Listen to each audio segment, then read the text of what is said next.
شروع اللہ کا نام لے کر جو بڑا مہربان نہایت رحم والا ہے۔ آسمان کی قسم جس میں برج ہیں، اور اس دن کی جس کا وعدہ ہے، اور حاضر ہونے والے کی اور اس کی جس کے پاس حاضر ہوتے ہیں، کہ خندقوں والے ہلاک کر دیے گئے، یعنی آگ کی خندقیں جس میں ایندھن جھونک رکھا تھا،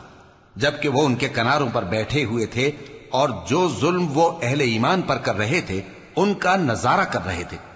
اور ان کو مومنوں کی یہی بات بری لگتی تھی کہ وہ اللہ پر ایمان لائے تھے جو غالب ہے، سب خوبیوں والا ہے، جس کی آسمانوں اور زمین میں بادشاہی ہے، اور اللہ ہر چیز سے واقف ہے۔ جن لوگوں نے مومن مردوں اور مومن عورتوں کو تکلیفیں دیں اور توبہ نہ کی، ان کو دوزخ کا اور عذاب بھی ہوگا اور جلنے کا عذاب بھی،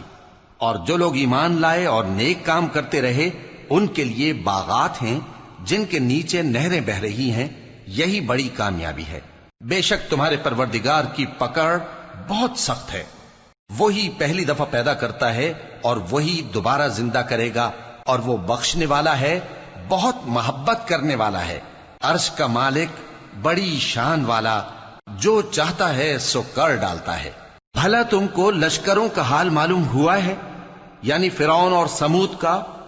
اصل بات یہ ہے کہ کافر مستقل جھٹلانے میں لگے ہیں، جبکہ اللہ بھی ان کو ہر طرف سے گھیرے ہوئے ہے۔ یہ کوئی معمولی کلام نہیں، بلکہ یہ قرآن عظیم الشان ہے، لوح محفوظ میں لکھا ہوا۔